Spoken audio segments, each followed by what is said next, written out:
আসসালামু আলাইকুম ওরহমতুল্লাহি ওবরাকাতুহু। আলহামদুলিল্লাহি রব্বিল আলামিন।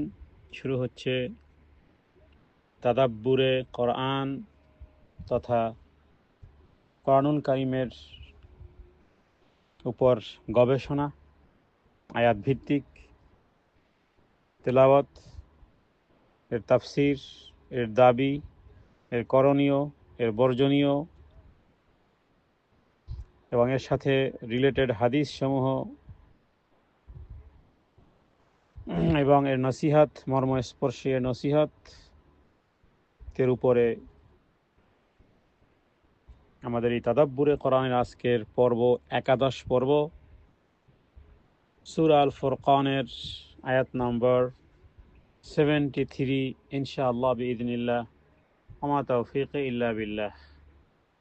আউযু বিল্লাহি মিনাশ শাইতানির রাজীম।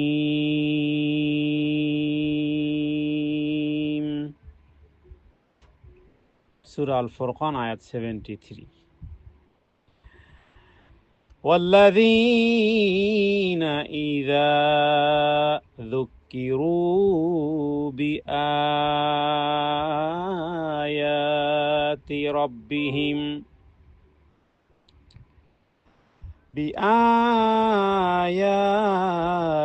ربهم لم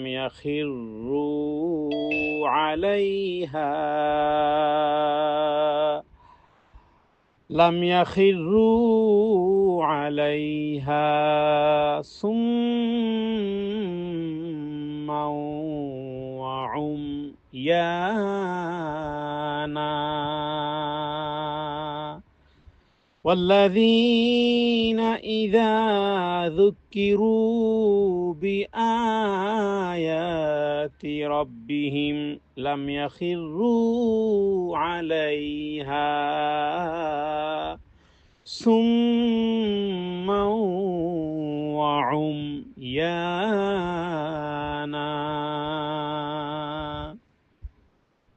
পৃথিবীতে রহমানের স্পেশাল বান্দা যারা হবে তাদের কোয়ালিটি কি হবে, তাদের গুণাগুণ কেমন হবে, এই ধরাতে যেমন তেমন হবে না। দেখতে একই রকমের মানুষ মনে হলেও রহমানের বান্দা যারা দুনিয়াতে পদার্পণ করে চলে, তাদের চরিত্র, তাদের আখলাক, তাদের ধ্যান ধারণা, তাদের অ্যাটিটিউড কমপ্লিটলি আলাদা। তারই ধারাবাহিকতায় আজকের 11 পর্বের চরিত্র সম্পর্কে আমরা জানবো যে রহমানের বান্দা কারা এবং তারা কেমন হবে। আল্লাহ তাআলা এখানে সে বিষয়টি উল্লেখ করেছেন। রহমানের বান্দা হলো তারা, আর তারা যারা রহমানের বান্দা তারা হবে এমন যখন তাদের প্রতিপালকের নিদর্শন সমূহ তাদের স্মরণ করিয়ে দেয়, তখন তারা সেগুলোর প্রতি বধির এবং অন্ধের মতন উদাসীন হয়ে লুটিয়ে পড়ে না। আয়াতের ভিতরে বেশ কিছু বিষয় আমরা জানবো। আল্লাযীনা এবং তারা যারা, কারা? রহমানের বান্দা যারা, ইদা যখন, যুক্কিরু যখন স্মরণ করিয়ে দেওয়া হয়, তাদের স্মরণ করানো হয়, স্মরণ করিয়ে দেওয়া হয় প্যাসিভ ভাবে, বিআয়াতি নিদর্শন, আয়াত দ্বারা, এবং তখন তাদের রবের প্রতি, রব্বিহিম তাদের প্রতিপালকের প্রতি, লাম ইয়াখিরু লাম তারা করে না বা করেনি, ইয়াখিরু হুড়মুড় করে লুটিয়ে পড়া বা অন্ধভাবে তারা পড়ে না, আলাইহা ওই নিদর্শনগুলোর দিকে, সুম্মান, সুম্মান মানে বধির, শুনেও না শোনার মতন যারা, এদেরকেও সুম্মান বলা হয়, বধির অবস্থায়ও। অমিয়ানা এবং অন্ধ অবস্থাতেও অন্ধেদের মতন দেখার মতন নয়। পৃথিবীতে বহু নিদর্শন আছে, দেখে যদি হুমড়ি খেয়ে পড়ে তাহলে তো সেই ক্ষেত্রে হিন্দুরা সবার আগে এগিয়ে, কারণ কোনো উঁচু জায়গা দেখলেও তারা মনে করে এখানে কিছু আছে। মুসলিমদের মধ্যে কচ্ছপের সামনে, বাগেরহাটের খানজাহান আলীর মাজারে কুমিরের সামনে সেজদা অবনত হয়, আশ্চর্যজনক কিছু দেখলেই দেখলেই বাস। তো এই কারণে এই আয়াতের ভিতরে বহু দাবি আছে।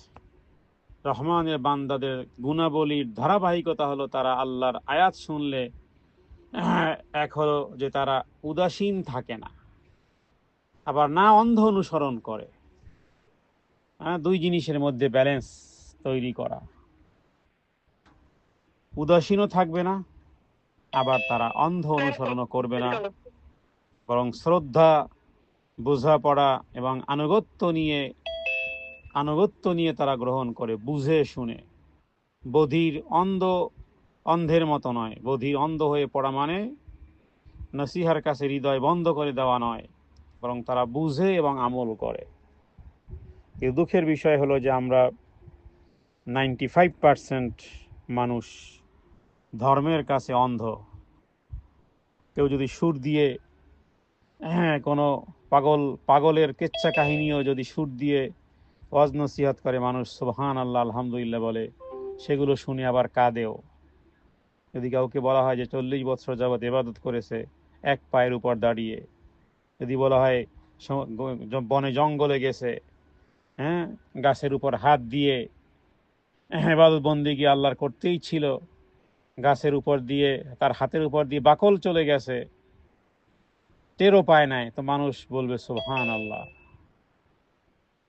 যেখানে বলা দরকার ছিল নাউযু বিল্লাহি মিন যালিক। কারণ তার কি আর মানবীয় কোনো প্রয়োজন ছিল না?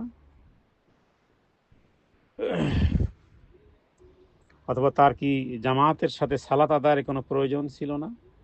অজু ইস্তেনজার কি কিছু প্রয়োজন ছিল না? এটা কোন ধর্ম? বৈরাগ্যপনা সম্পর্কে নবীজি বলেছেন লা সরুরতা ফিল ইসলাম, বৈরাগ্যপনা ধর্মে নেই।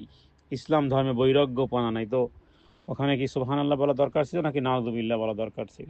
অত পাগল, অত ইসলাম ধর্মের বাইরে। তো এই কারণে এই আয়াতটি অত্যন্ত গুরুত্বপূর্ণ একটি বিষয়। খুব বেশি আবেগী হওয়া যাবে না, আবার খুব বেশি অন্ধ অনুকরণও করা যাবে না। লাম ইয়াখিরু আলাইহা সুম্মাও ওয়া উময়ানা। লাম ইয়াখিরু, তারা অবহেলায় পড়ে যায় না, তথা হেদায়েতকে এড়িয়েও যায় না, আবার অন্ধ অনুসরণ করে না। সুম্মান মানে অন্ধ, অমিয়ান বধির, এদের মতন বিচার বিবেচনা ছাড়াই গ্রহণ করে নেয় না, যেটাকে ইস্তেমবাহ গভীরভাবে মনোযোগ সহকারে শ্রবণ করে, দালিলিকভাবে মানে, অন্ধ অনুসরণ করে না। এই অন্ধ অনুসরণ, এই আয়াতের ভায়োলেশন বলা যেতে পারে যুগের পর যুগ মুসলিমদের মধ্যে এসেছে, যুগের পরে যুগ। এটি আয়াত ছোট্ট হলেও এর দাবি অনেক ব্যাপক। এর মধ্যে আপনি আমি গ্রেফতার হয়ে আছি। কাউকে ভালোবাসেন তো তার অন্ধ অনুসরণ করা শুরু করে, যে উনি যা বলবেন সব সঠিকই বলবেন। কোনো ব্যক্তিকে এইভাবে অন্ধ অনুসরণ করলে বিভ্রান্ত হবেন, হেদায়েতের পথে প্রতিবন্ধক হবে। শুধু তাই নয়, আমরা হয়তোবা এভাবে না করলে হয়তোবা এতটুকু কথা তো বলি যে আমাদের বাবা, আমাদের চাচা, আমাদের বাপ দাদাদের অথবা আমাদের মাতৃবংশের চাচি, নানি, খালা ইত্যাদিদেরকে আমরা তো এইভাবেই দেখেছি। দলিল এটাই। এই দলিল যারা দেয় ধর্মের ব্যাপারে, এরা হেদায়েত, এরা রহমানের বান্দা থেকে বহু বহু বহু বহু দূরে। আমার চাচি কি করেছিল, আমার নানি কি করেছিল, আমার খালা কি করেছিল, আমার বাবা কি করেছিল, দাদা করেছিল, এটা আমার দলিল নয়। দলিল হলো কোরআন এবং সুন্নাহ কি বলে। এখানে হেদায়েত থেকে পালানো, শুনেও না শোনা, এটার অর্থ হতে পারে অন্ধবিশ্বাস কাজ করে, বোঝা ছাড়াই আচরণ। তো আদর্শ কি আছে রহমানের বান্দাদের? আদর্শ কি? আয়াত থেকে শিক্ষণীয় কি? তাদাব্বুর, চিন্তা, গবেষণা করে, অথেন্টিকতা যাচাই করে। 1 কেজি আলুর, 1 কেজি পেঁয়াজের, 1 কেজি পচা টমেটো আমরা না দেখে কিনি না। অথচ ধর্মের নামে কোনো হুজুর সুন্দর করে সুর করে কিছু বলে দিল, সুবহানাল্লাহ বলে চোখ মুছলাম আর সেটাই শুরু করে দিলাম। কেউ কোনো আমল বলে দিল, বাস কখনো জিজ্ঞেস করলাম যে আমল নবী করেছেন কিনা, সাহাবায়ে কেরাম করেছেন কিনা, তাবেঈন, আইম্মায়ে মুজতাহিদিন, সালফে সালিহিন করেছেন কিনা, সাহাবায়ে কেরাম এভাবে বুঝেছেন কিনা, এবং এই আমল সম্পর্কে ওলামায়ে কেরামগণ কি বলেন, বাস এগুলো যাচাই বাছাই কিছুই করার নয়। বাস কেউ বলে দিল, বাস শুরু করে দিল। এখন পর্যন্ত স্টিল অনলাইনে, সোশ্যাল মিডিয়াতে, ইউটিউবে বহু বক্তার ভিডিও আছে যেগুলোতে হতে পারে আপনার লাইক, কমেন্ট, আপনার শেয়ার আছে, অথচ পুরোটাই ভুয়া। হয়তো কোরআন কারীমে আয়াত বলেছে, এরপর একটা আমল বলে দিয়েছে, ব্যাস আপনি মনে করেছেন যে কোরআন কারীমের আয়াত তো পড়েছে, বিভ্রান্ত হয়েছেন, কখনো জানতে চাননি যে এই আয়াত থেকে ইদানিং কোথায় যেন কোন বক্তা যেন দেখলাম যে চুল পড়া বন্ধের আমল বের করেছে কোরআন কারীম থেকে। আয়াত কি, ওয়াইদা মারিস্তুফা ওয়া ইয়াশফিন, হে আল্লাহ আমি অসুস্থ হই, তুমি সুস্থতা দাও। ইব্রাহিম আলাইহিস সালামের এই দোয়াকে চুল পড়া রোদের দোয়া হিসেবে সাব্যস্ত করার তুমি কে? আল্লাহ তাআলার কাছে উন্মুক্তভাবে যেই কোনো দোয়া করা যেতে পারে, কিন্তু সুনির্দিষ্ট কোনো আয়াতকে আপনি সুনির্দিষ্ট ফরম্যাটে, সুনির্দিষ্ট সংখ্যায়, এটার দলিল কোথায়? আর সেগুলো লক্ষ লক্ষ ভিউ হয়। এই হলো রহমানের বান্দা যারা নয়, না বুঝে অন্ধ অনুসরণ, এদের কথা আল্লাহ এখানে কন্ডেম করেছেন। রহমানের বান্দা তারা নয়, হেদায়েতকে এড়িয়েও যায় না, অন্ধ অনুসরণও করে না, বিচার বিবেচনায় তারা সজাগ থাকে, হেদায়েত থেকে পালানোও শুনে এখান থেকেও যায় না, আবার অন্ধবিশ্বাস ছাড়াই মেনে নেয় না। বরং রহমানের বান্দারা হলো তাদাব্বুর বা চিন্তন, তাফাক্কুর মনন, ইত্তেবা সুন্নতে অনুসরণ, তিন জিনিসের সমন্বয়, তারপরে কদম বা কদম সামনে আগায়। চিন্তন আগে, এর উপরে গবেষণা করে, এরপরে তাফাক্কুর করে, মনন, এরপরে ইত্তেবা সুন্নতে সাহাবায়ে কেরাম কি করেছেন, রাসূলুল্লাহ সাল্লাল্লাহু আলাইহি ওয়াসাল্লাম আমল এটা করেছেন কিনা। তাই রহমানের বান্দা যদি আপনাকে হতে হয়, সতর্ক হতে হবে আজ থেকেই। আয়াত শুনলে প্রভাবিত হয়, এলেম বাড়ে, ইয়াকিন দৃঢ় হয়, কিন্তু প্রতিক্রিয়াশীল হওয়ার পিছনে তারা আবেগকে কাজে দেয় না, অন্ধ অনুসরণকে কাজে দেয় না। বাস আচরণগত পরিবর্তন আসবে, তবে দালিলিক। তার মানে আয়াতের ভিতরে বহু বিষয়ে শামিল করা হয়েছে। উদাসীনতা যেমন কাম্য নয়, ঠিক অনুরূপভাবে এই হেডলেসনেস যেটা কাম্য নয়, আবার অন্ধ অনুকরণ এটাও বারণ করা হয়েছে।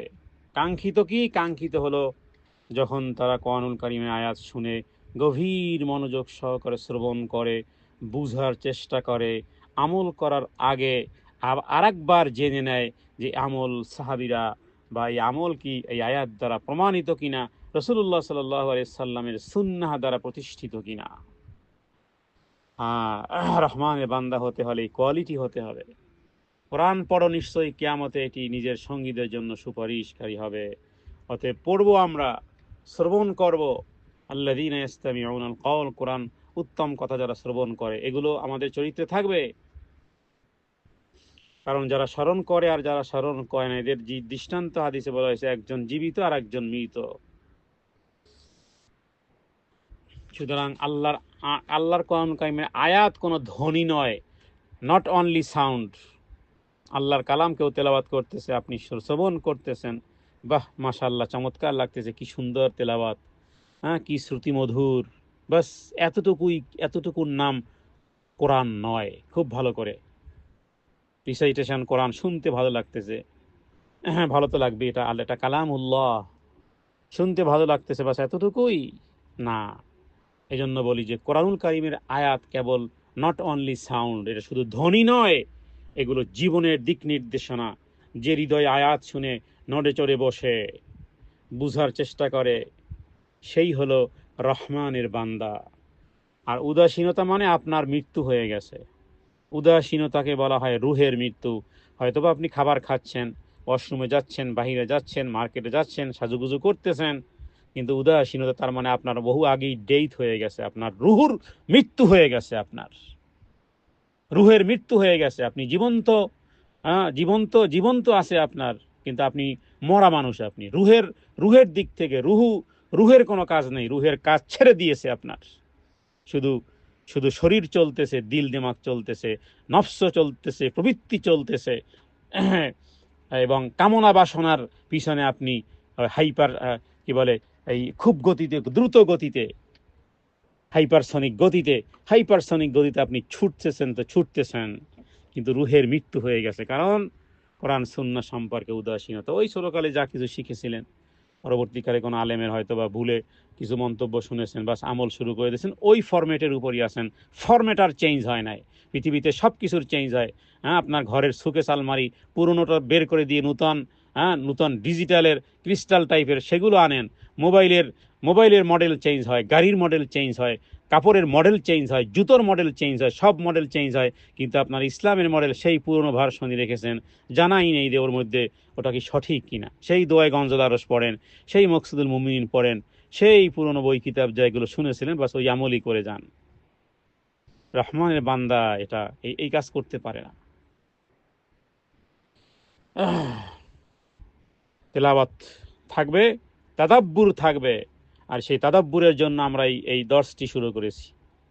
আল্লাহ যেন দর্সকে কবুল করেন, আমাদেরকে আল্লাহ যেন এই তাদাব্বুরে কোরআনুল কারীমের আয়াতের উপরে আয়াত বাই আয়াত তাদাব্বুর, দোয়া, স্পর্শ, নসিহত এবং করণীয় বর্জনীয়, যেন প্রতিটি আয়াত থেকে কিছু চাওয়ার, কিছু পাওয়ার এবং কিছু জিনিস থেকে পরিত্রাণ, আশ্রয় চাওয়া, কিছু জিনিস দাবি ইত্যাদি, প্রতিটি আয়াতের শিক্ষা যেন আমাদের জীবনে যেন বাস্তবতায় আনতে পারি, এবং সেই সাথে সেই আয়াতের সাথে রিলেটেড রাসূলুল্লাহ সাল্লাল্লাহু আলাইহি ওয়াসাল্লাম অমীয় বাণীগুলো জানার চেষ্টা করা।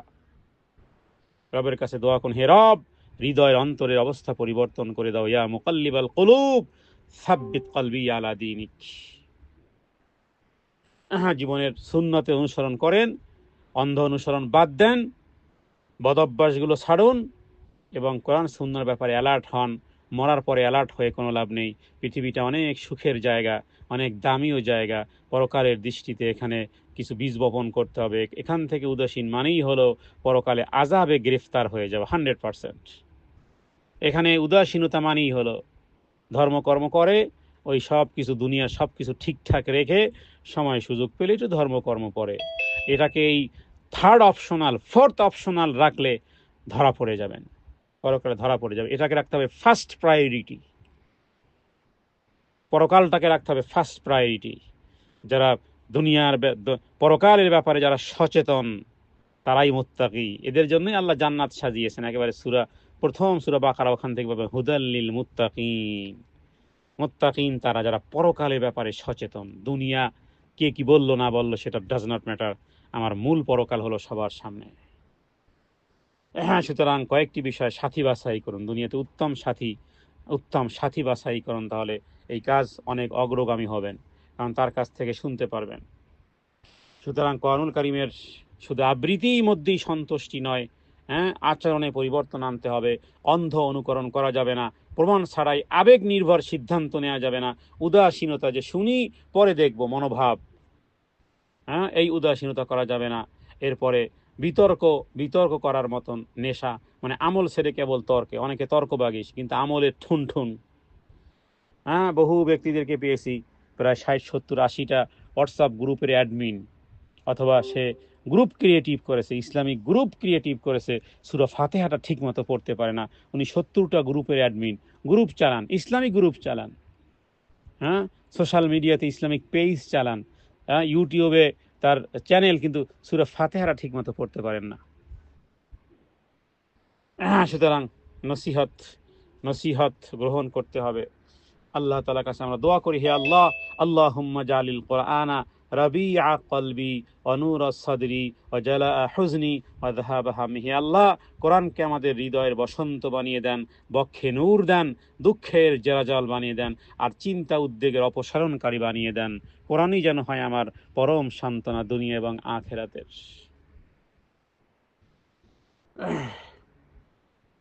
সুতরাং একজন ব্যবসায়ী যদি সুদের আয়াত শুনে, সে যদি বলে যে আচ্ছা দেখা যাক, সুদের ব্যাপারে শুনলো, সে ব্যাংক থেকে লোন নিয়ে বাড়ি করাটা যে সুদ শুনেছে, কিন্তু এই সাবজেক্টে সে আসতে চায় না। সে হয়তো হজও করে, ওমরাও করে, রবের কাছে কাঁদে, কিন্তু এই বিষয়টা যেহেতু তার সাথে রিলেটিভ, এগুলো অ্যাভয়েড করে, জাম্পিং করে, অ্যাভয়েড করে, যেহেতু ওর সাথে মনে মনে আছে যে এই তো এই আর 2-4 বছর পরই কি বলে তারপরে সুদটা শেষ হয়ে যাবে, অথবা ব্যাংকের লোন মানেই সুদ, শেষ হয়ে যাবে, দেন একেবারে তওবা তিল্লা করেই হয়ে যাবে।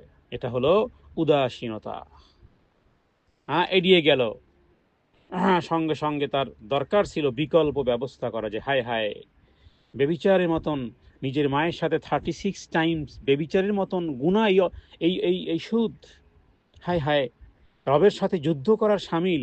হায় হায় সেজদায় লুটিয়ে পড়ে রবের কাছে বলা, হে আল্লাহ তুমি ব্যবস্থা করে দাও, যে কোনো উপায় বিকল্প ব্যবস্থা, হালাল ফাইন্যান্স খোঁজা দরকার ছিল, পাগল পারা হয়ে যাওয়া দরকার ছিল, রুটি তার মুখে স্বাদ লাগার কথা ছিল না।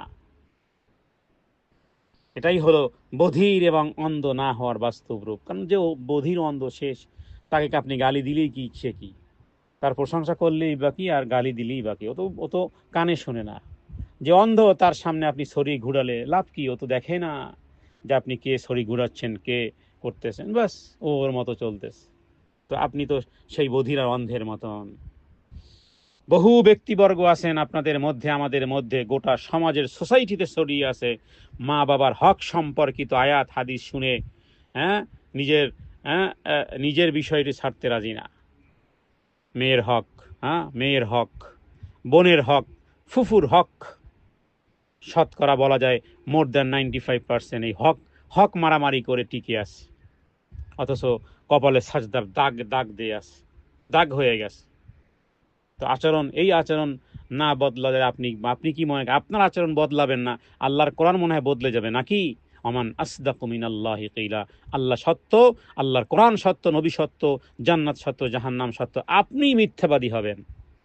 আপনাকে আল্লাহ মিথ্যাবাদী প্রমাণ করবেন, কারণ আপনি মানুষের হক নষ্ট করেছেন, বোনের হক নষ্ট করেছেন, ফুফুর হক নষ্ট করেছেন, মিরাসি আইনের হক নষ্ট করেছেন, মেয়ের হক নষ্ট করেছেন, আর আপনি সেজদা দিয়ে জান্নাতে চলে যাবেন। আর আল্লাহর কোরআনুল কারীমের এতগুলো আয়াত এবং আল্লাহ নিজে যে ডিস্ট্রিবিউশন, যেই শক, যেই মাস্টার প্ল্যান আল্লাহ নিজে এঁকেছে, নবীকে বলেনি যে সে নবী মিরাসের বিষয়গুলো আপনি বলে দেন। আল্লাহ তাআলা কিছু কিছু বিষয় নিজে ডিল করেছেন, সরাসরি ডাইরেক্ট তিনি ডিল করেছেন। যেমন জাকাত তিনি ডাইরেক্ট ডিল করেছেন সূরা তাওবার 59 নম্বর আয়াতে। উত্তরাধিকারী সম্পত্তি সরাসরি আল্লাহ নিজে ডিল করেছেন সূরা নিসার 11 নম্বর আয়াতে। নবীর উপরে ছেড়ে দেন নাই, যে সরাসরি আল্লাহ ডিল করেছেন। আপনি সেটাকে লঙ্ঘন করবেন আর আপনি জান্নাতে চলে যাবেন। আজকের আয়াতটি খুবই গুরুত্বপূর্ণ। সুতরাং শুধু কণ্ঠস্বর নরম করলেই হবে না, দিনে কিছু আচরণ করলেই হবে না, এটা উদাসীন, এটা আপনার রুহের মৃত্যু হয়ে গেছে। অনুরূপভাবে গীবত নামিমান নিষেধ শুনে একজন বোন মন্তব্য লেখা থামায় না, পোস্ট ডিলিট করে না, তওবা করে না, আর যারা করবে এরাই হয়ে যাবে রহমানের বান্দা, যে যা হয়ে গেছে বাস, যা হয়ে গেছে আর এটা করব না। গীবত হয়ে গেছে, পরনিন্দা হয়ে গেছে, বোনের হক মারা হয়ে গেছে, ওকে আমি সংশোধন হতে চাই, হে আল্লাহ আপনি আমাকে তৌফিক দান করেন। যদি কিছু লস হয় যাক, তারপরও অনেক সময় হয় না যে রাষ্ট্রীয়ভাবে বিভিন্নভাবে আপনার ব্যাংক অ্যাকাউন্ট ক্লোজ করা হয়েছে, এরপর আপনার বাড়িঘর ক্রোক করা হয়েছে, এখন আপনি জীবন নিয়ে পালাবেন নাকি আপনার ওই আলমারিতে শুকেছে থাকা ওই আপনার কি বলে ওই ক্রিস্টালের বল নিয়ে আপনি চিন্তা ভাবনা করবেন? আপনি আমাকে যান বাঁচা, আগে যান বাঁচা। আমার মালামাল ক্রোক হয়ে গেছে, আমার ব্যাংক জব্দ হয়ে গেছে, আমি আগে জীবনটা নিয়ে কোনো মতে পালাতে পারি কিনা। তো লস হয়ে যাক, আমার এত সুন্দর অট্টালিকা, আমার এত সুরম্য বাড়ি, এত সুইমিং পুল, এত দামি গাড়ি, ও সব রেখে পালা, আগে যান বাঁচা, চাচা যান বাঁচা। এটা সোজা সোজা বিষয়। কিছু লস হয় হোক, আল্লাহর হুকুমের অবাধ্যচারণ না হয়। والذين إذا ذكروا بآيات ربهم لم يخروا عليها سما وعميانا। কোন পাগল ড্রাইভার আছে, রেড সিগন্যাল, তারপর ওকে চালা গাড়ি, রাস্তা তো ক্লিয়ার দেখা যায়, কি বলবেন আপনি ওই গাড়িতে উঠবেন? রেড সিগন্যাল খাল্লি বাল্লি, আরবিতে বলে খাল্লি বাল্লি, মানে ওটা কিছুই ব্যাপার না, রাস্তা দোস্ত খালি আছে, দে চালা, দে এক্সেলেটর চাপ। তাহলে লাল সংকেত দেখেও যারা ব্রেক না ধরে, এরা কারা? এরা অন্ধ, এরা বধির। তার মানে বোঝা যায় ওই ড্রাইভার কোনো চক্ষুষ্মান ড্রাইভার নয়, ও ড্রাইভার অন্ধ ও বধির। ও রেড সিগন্যাল কি আর গ্রিন সিগন্যাল কি আর ইয়েলো কেউ কিছুই জানে না। ও পারে গাড়ি চালানো, যতক্ষণ গাড়ি চলবে যতক্ষণ রাস্তা ক্লিয়ার আছে, কোথাও সাথে যদি কোথাও সাথে টাচ না হয়, টাচ হবে ও শেষ, গাড়িও শেষ। কোথাও আপনি যদি ফায়ার অ্যালার্ম বাজে, বিভিন্ন বিল্ডিং এ উন্নত মানের দেশগুলোতে ফায়ার অ্যালার্ম বাজলে সঙ্গে সঙ্গে বের হয়। আপনি যদি মনে করেন যে আচ্ছা দেখা যাক, ফায়ার সার্ভিস আসবে, তারপর দেখা যাক কোথায় আগুন লেগেছে, আমার ঘরে তো আর আগুন লাগে নাই, আমার কম্বলে তো আগুন লাগে নাই, আমি তো ঠিক আছি। এ ব্যাপারে তো আবার খুব চালাক। ফায়ার অ্যালার্ম শুনলে আপনি তো হুড়িমুড়ি করে আপনি লিফটে নামবেন নাকি সিঁড়ি দিয়ে নামবেন, তাড়াতাড়ি বিল্ডিং থেকে নেমে পড়েন কেন? হ্যাঁ, তার মানে দুনিয়ার ব্যাপারে আপনার সজাগ আছে, সতেজতা আছে, পরকালের ব্যাপারে উদাসীন, তার মানে রুহের মৃত্যু হয়ে গেছে আপনার। ডাক্তারের প্রেসক্রিপশন, পরীক্ষা রিপোর্ট দেখে ঔষধ শুরু করে। কোরআন সুন্নাহর বিধানও তেমনি তাৎক্ষণিকভাবে আমল আমল আমল চায়, তর্ক নয়। আপনার ঔষধ পরিবর্তন করে দিয়েছে ডাক্তার, যে 10 বছর, 3 বছর যাবত, 5 বছর যাবত ঔষধ খেয়েছেন, এখন ডাক্তার বলছে এটা চলবে না, আপনাকে অন্য ঔষধ গ্রহণ করতে হবে। সাথে সাথে আগের ঔষধ বাদ দিয়ে আপনি নতুন ঔষধ শুরু করেন ডাক্তারের প্রেসক্রিপশন অনুযায়ী। সব পরিবর্তন করে ফেলেছেন, অভ্যাস পরিবর্তন করে ফেলেছেন, জীবনের রুটিন পরিবর্তন করে ফেলেছেন, সব করেন ডাক্তারের কথা মতো। অথচ আল্লাহর কালাম, একজন ডাক্তারের চেয়ে আমার রবের কথা কি ছোট না খাটো, না কোন দিক থেকে কম? অথচ আমরা পরিবর্তন হই না। যাই হোক, বিষয়টি অনেক বড় একটা বিষয়। আমরা সবাই আল্লাহ তাআলার কাছে দোয়া করি, হে রব্বে কাইম, আপনি আমাদেরকে তৌফিক দেন আপনার সন্তুষ্টি ভাবে জীবন গঠন করার, রেসপন্স করার তৌফিক দান করেন, সিস্টেমের পরিবর্তন করার তৌফিক দান করেন, রেসপন্স করার তৌফিক দান করেন। হেদায়েত দেন আল্লাহ। গোমরাহি আর অন্ধ অনুসরণ, অন্ধ অনুকরণ, এ থেকে আপনি আমাদেরকে বাঁচান হে আল্লাহ। আপনি আমাদের আপনি আমাদের পরিবর্তন করে দেন, আমাদের ফিডব্যাক যেন পরিবর্তন হয়ে যায়। মুমিন কনক্লুশন দেয়, তার মানে আমি মানি, আবার আমি ছাড়িও। এই আয়াত থেকে যে প্রিমাইস আসে সেটা হলো যে আমরা পরিবর্তন হই। ইন্ডিকেটর, আপনার এই কম্পাস যেভাবে ঘুরায়, আমরাও সেইভাবে ঘুরি, দলিলের সাথে সাথে আমরাও ঘুরি। যা জেনেছি যদি ভুল হয়ে যায়, সেগুলো থেকে সাথে সাথে তওবা করি। সর্বশেষ বলবো, আসলে এই আয়াতগুলো আল্লাহ তাআলার দরজায় কড়া নাড়ার মতন, যে আমি রহমানের বান্দা হতে চাই, এগুলো ছাড়তে চাই, এগুলো নিতে চাই, এই বর্জনীয় এবং এই করণীয়, এই নসিহত মর্মস্পর্শী, এগুলো জানতে চাই। আল্লাহ তাআলার দরজায় কড়া নাড়লে দরজা খোলা হবে, নূর ঢুকবে, রহমানের বান্দা লক খোলে, প্রবেশ ঘটায়, জীবন বদলায়। আল্লাহ তাআলার কাছে প্রার্থনা করি, হে আল্লাহ, যা কিছু শ্রবণ করলাম, যা কিছু বললাম, এর উপরে আমাদেরকে পূর্ণভাবে আমল করার তৌফিক দান করেন। হাযা মিন্নি ওয়া ইলমু ইনদাল্লাহ, আল্লাহু আ'লামু বিস-সাওয়াব, ওয়া সাল্লাল্লাহু আলা সাইয়্যিদিনা মুহাম্মাদিন নবিয়্যিল উম্মি ওয়া আলিহি ওয়া সাল্লিম। আসসালামু আলাইকুম ওয়া রাহমাতুল্লাহি ওয়া বারাকাতুহু।